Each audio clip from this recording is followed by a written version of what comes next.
Hello, everybody. Welcome back to Band Trading Cards. And today we have a special guest.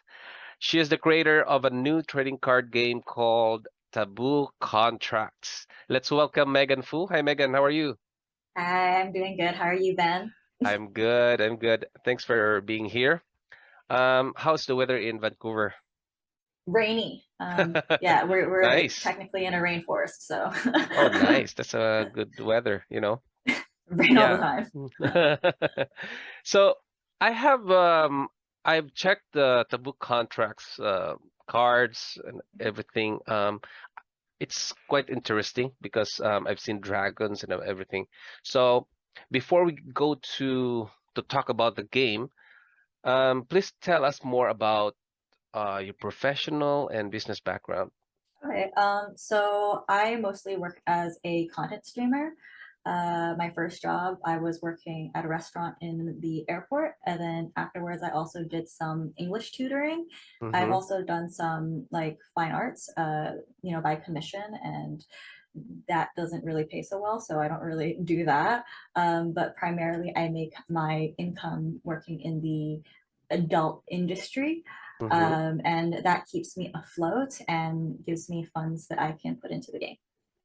Oh, okay. So are you natural artist, like born to be an artist? Like people are become an artist at the Yeah, later a stage, right? So yeah, some are starting at age two, and then they color with yeah, crayons, and then. So yeah. where are So you in that type I'm of artist? so glad you're aware of this. A lot of people like they don't really know about that. But so I was like naturally gifted, but Hmm. I'm more of a painter than an illustrator. So for Taboo Contract, I actually had to learn how to illustrate, which is like a totally different skill set than being a painter. So that didn't come naturally. But I had like I guess like the basics of like fine arts understanding. Yeah, Oh, okay. yeah. So that makes sense that because I've seen that I got some information that you did the drawings on all of your cards, as Yes, most of your cards, right? most of them. Yeah, everything that's Uh, going into the first yeah, four set. wow. Yeah, Mm-hmm. yeah. And why, I'm just asking because an artist, why did you come up with like the game itself, you know? Because you've been an artist, you did commissioning, and what Mhm. triggered you to make a TCG? And have you made some game design before? When it comes to game design, Taboo Contract is my first game that I have designed. Before that, I did help out a friend with a RPG he was making on RPG Maker, and I did Mm-hmm. some pixel art on that. But with Taboo Contract, like it's based on a novel that I was writing. So that's how like that Oh. came to be. Yeah, like the name Taboo Contract. So that comes from the idea in the novel where people would basically make contracts with demons or familiars for powers, and in exchange they would do something taboo or a sin. Yeah, or Yeah, blood. The yeah. They blood they eat compact. Yes, they they call they it eat some. hearts in the game, not in the game, in Oh. the lore. In the lore, they eat hearts. Yeah. A- And So then you said it's under Lonely Star Games. And why yeah, Lonely Star Games? so Lonely Star Games is that's also taken from the lore. It's actually the first chapter of the first novel. Uh-huh. So an angel sees the loneliest star in the sky. So she's basically traveling around different planets, right? And she sees this really lonely star. And that's where one of the main characters, Rory, is created. So it's the idea that it's like the creativity that it comes from loneliness. Mm-hmm. So I thought it was kind of like relevant because we're making games, right? So we're making things. Okay. Yeah. And what is can you tell us about a little bit of the story, the lore of the game? Like where did it Okay. start? Oh, where did it start? Yeah. So like by inspiration for the Like lore, no, or where a the lore dimension begins? or a metaverse or something, Okay. something like that. Okay. So the the between, which is like a zone in the game, like it's like your discard pile. So that's actually space. So like what we would consider space with like the moon A and void or stars, like uh, what, like your background. oh, Like okay, okay. The that's universe. literally, yeah, the Okay, the universe. space. That's literally Nice. the between. And it's Okay. made out of imagination and it's filled with water, but the humans can't get into it. Like they can't go to it because there's a firmament. So your background's actually really related to the lore. Yeah. And then there's an organization named called Nest, and they capture Rory, that imaginary creature I was talking about earlier in regards to the Mm-hmm. name. And because he has an angel's heart, so he can basically exist outside of imagination. So they're doing that because they want to use his unlimited potential because he runs on imagination, so they can merge the realms, like, you know, Earth with space, imagination. But that just doesn't go to plan because, well, he's easily influenced by other people because he's made of imagination. So it's like So dream traveler. he Like it travels to dreams, to yeah, imaginations, yeah, they do. Nice. Yeah, that's what happens. The Okay. dreams travel to them, Uh, and uh-huh. they also can travel to dreams if we want to put it that way. Yeah. Okay. Yeah. And where does it, because I've seen Sol, Luna, the Mhm. dragon. What are these creatures? Why they exist? Okay, so Sol and Luna are dragons, and they are made as companions to their respective angels. So Sol is Zephyr's dragon, and Luna was originally Zio's dragon. So So, they are made to mm-hmm. like help the angels with their tasks. So Oh. all angels in the lore, they had companion dragons. And those companion dragons would just help them with their jobs. So like Momo, right? Like the current favorite, Mm-hmm. her angel was Ingenium, and Ingenium was a librarian in like Heaven's Archive, which is like this big library they have up there, and everything that happens is recorded. So, you know, like no one needs to know what Ben had for breakfast. So then like they would burn that kind of stuff. They would burn unnecessary literature and corrupt literature. So Momo is a book burning dragon. So that explains some of the mechanics in the game for Momo at least. Mm-hmm. And then and yeah, so all the angels they're also like made in batches. You know, according to their tasks and their stations and their roles. So like Arya, she's also an angel that worked at the library. So her and Ingenium have a bit of a closer relationship. That's like, you know, more sibling like because they were made around the same time. Meanwhile, like Zio and Zephyr, they were made as a pair, so they have more of a twin like relationship. Yeah. Okay, sorry. The Zeo Arya, are these humans or They those Zio and Arya, they are well, Zio, he's currently a demon, and Arya is an angel. So demons are fallen angels. so are they the main character? Like in other Oh, TCGs, they have like heroes or oh, champions, okay, okay. So we're talking about the main characters. Mm-hmm. So those are like if you look at the character starters we have. So Jack is a main POV character in the lore. Eric is a main POV character in the lore, and so Mm. is Marie. Rory isn't because he's imagination. So can he actually narrate? Right. So Yeah. there's that question there. A lot of people have been saying that the readers, the beta readers, have been saying that Eric is actually the true protagonist of the story. So yeah, Uh-huh. So he'd be our these he'd be our characters hero. control these companions, right? Uh, no, those are human. Those are the humans. So the humans they don't have dragon companions like that. The Okay. angels have dragon companions. Okay, got it. Yeah. So the main characters are in the lore. Those are humans, and the angels and demons they serve as supporting characters. And Yeah. then how do you expand these characters? Like, are you limited to until angels, or you have to go through other universe? What do you Like, mean expand the characters? like expand more? Like, what are uh more characters that you will be adding onto the game? Okay, so yeah, so the characters that I'm adding to the game, a lot of it is dependent on the lore. So like most of the characters and angels and demons that have been introduced, they actually do show up in the lore. And so it's kind of like I create these characters based off of what I've written. So as the story progresses, there's more different characters that are introduced.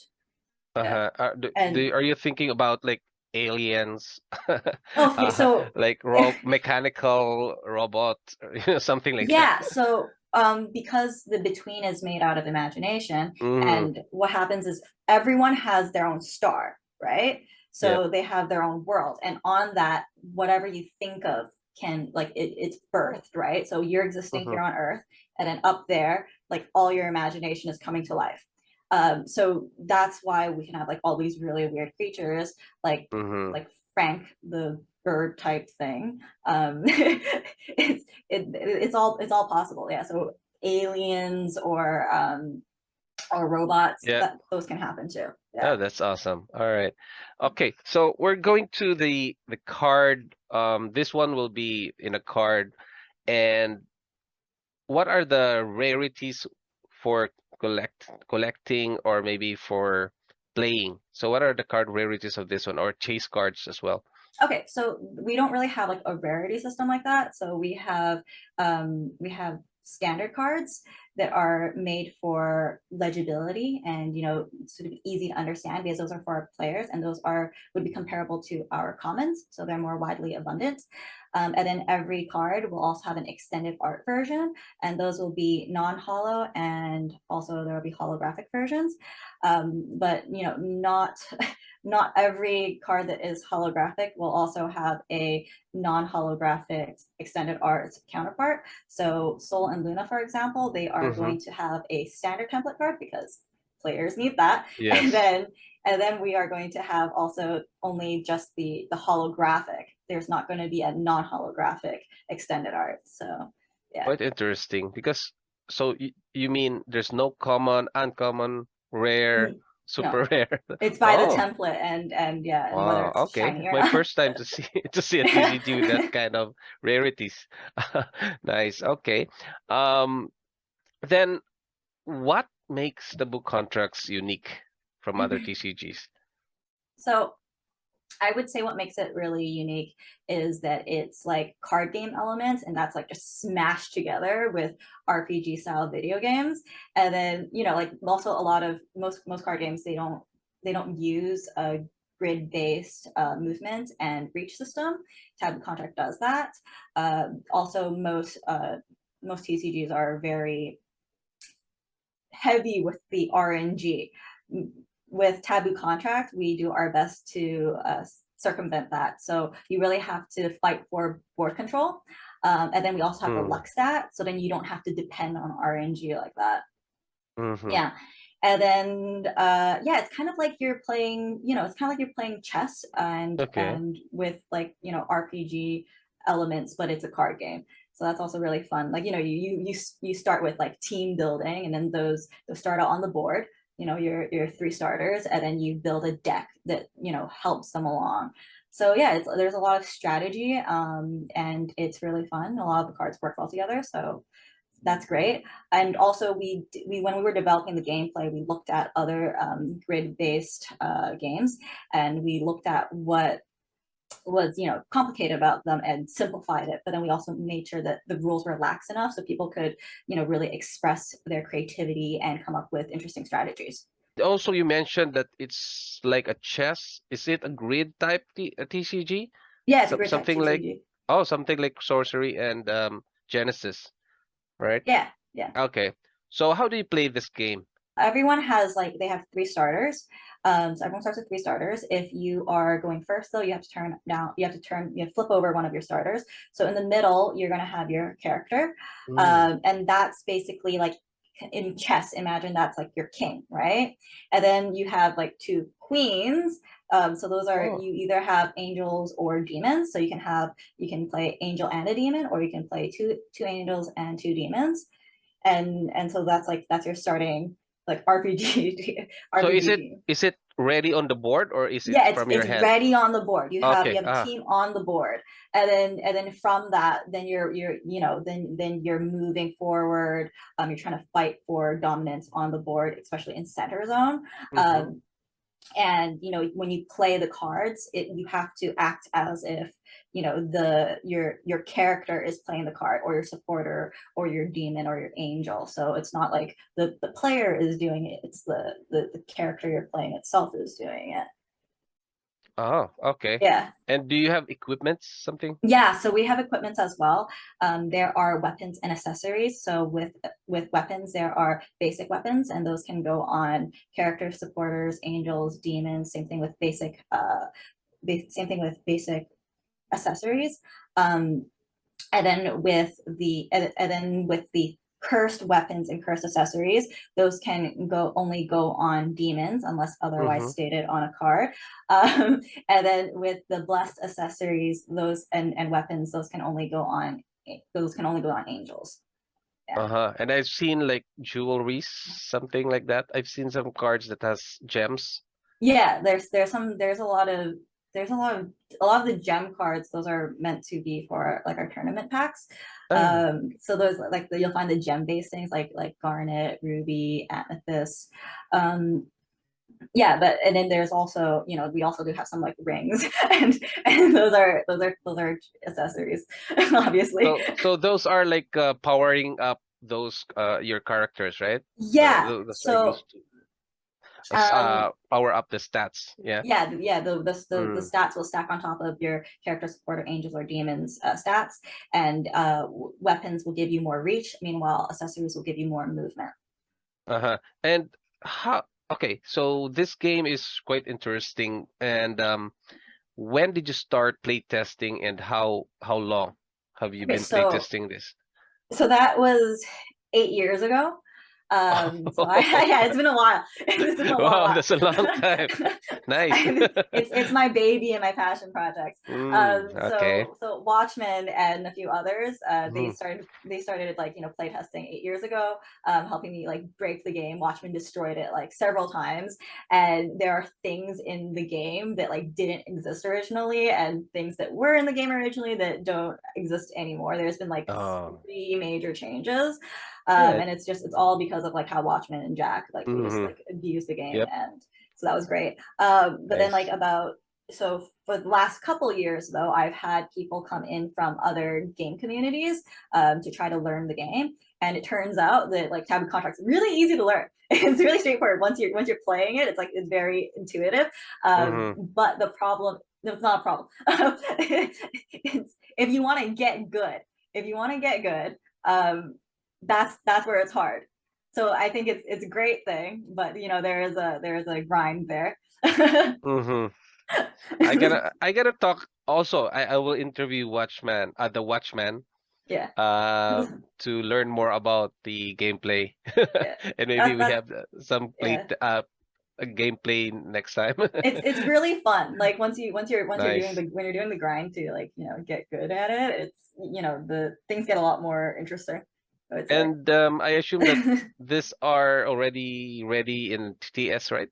Tabletop Simulator, Yeah, or we uh-huh. yeah. So we are playtesting it in Tabletop Simulator. Yeah. So Okay.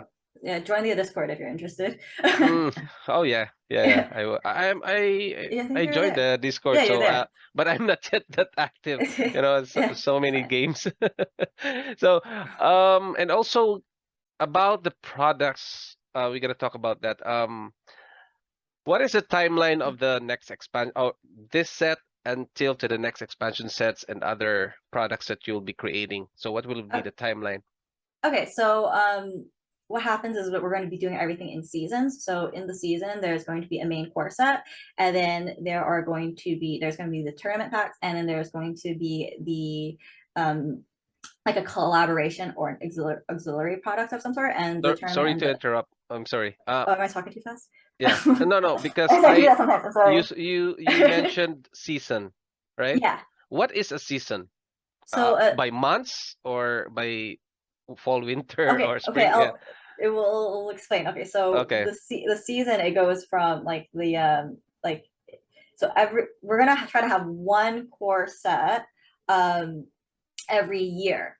So there's no like determined like winter, spring, or summer. Yeah.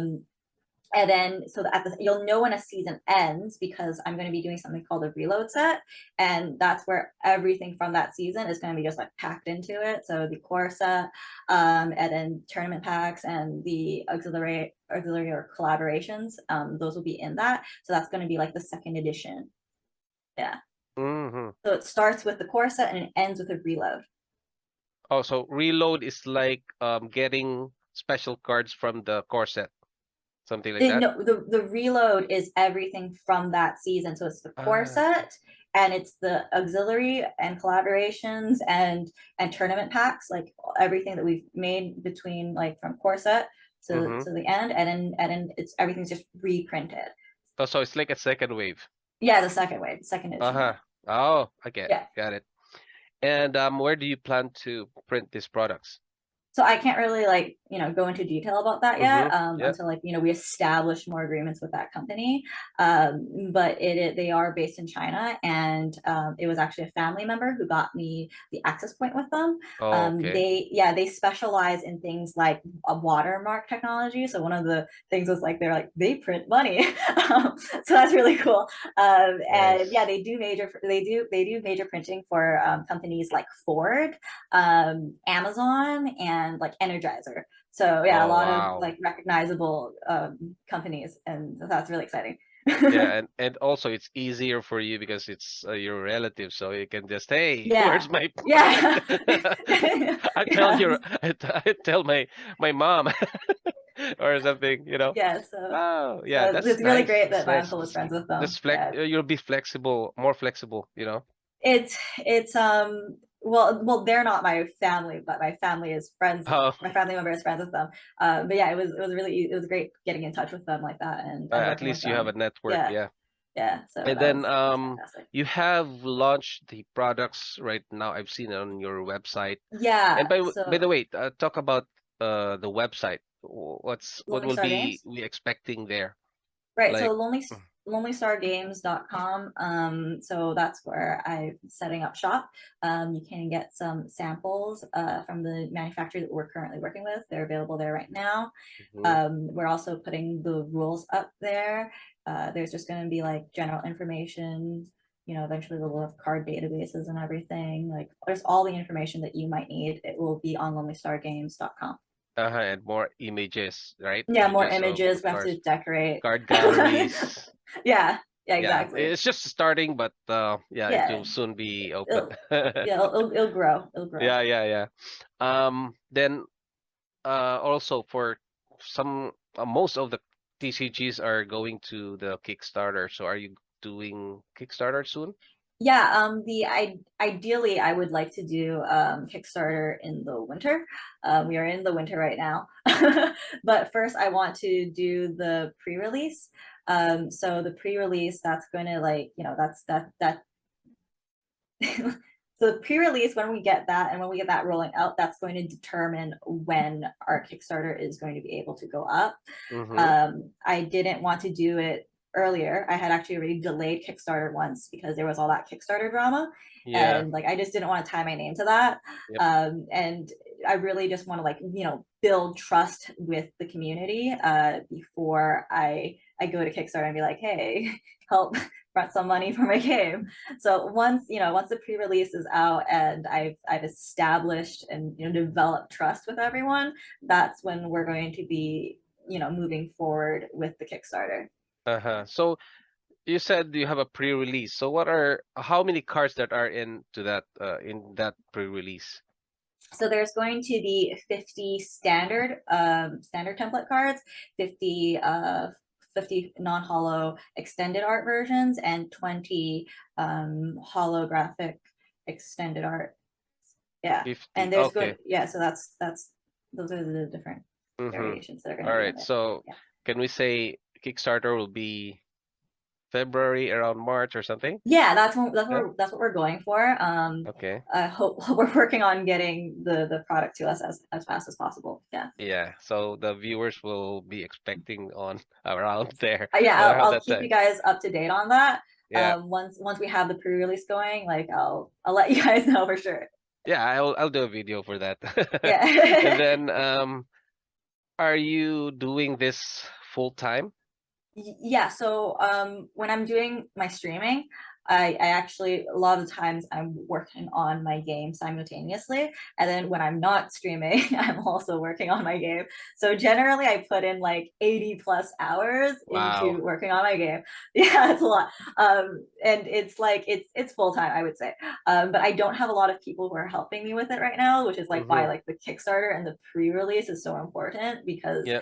I can't keep doing this by myself. Like I'm gonna burn out. I'm already burning out. It's not good. Uh-huh. Yeah. Yeah. And then yeah, about that. So you said you don't have a team, or are you building a team now? It's a And very small team right now that I have. okay. Yeah. So So who are these team members? okay, so I have James or Watchman, as a lot of you guys know him, and he's the head of R&D. So he's just always breaking the game and also telling me when I make terrible card designs. And then there's also Jack, and he's in Mm-hmm. R&D, but he does it from a more of like a casual perspective, like Okay. as opposed to James, who's more of like he's our Spike. So he's really great at recognizing when there's something James competitive is a players. genius. Yeah, he's really great at competitive players would definitely exploit that. That's not good.